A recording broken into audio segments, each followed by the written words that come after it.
போதைப்பொருள் மாபியாவோடு தொடர்பில் உள்ள ஆளும் திமுகவை கண்டிக்கிறோம்.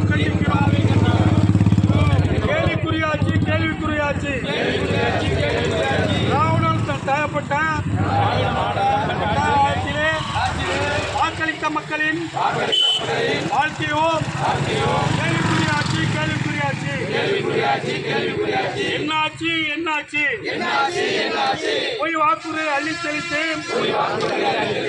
பின்புற வாசல் வழியே ஆட்சியை பிடித்த திமுகவே கொடுத்த வாக்குறுதிகள் என்னாச்சு? பதவி விலகு போதைப் பொருட்களை கட்டுப்படுத்தாத ஸ்டாலின் அரசே பதவி விலகு. வேண்டுமடா சட்டம் ஒழுங்கை பாதுகாத்த எங்கள் ஆட்சி வேண்டுமடா. எங்கள் தங்கம் எடப்பாடியார் ஆட்சி வேண்டும்.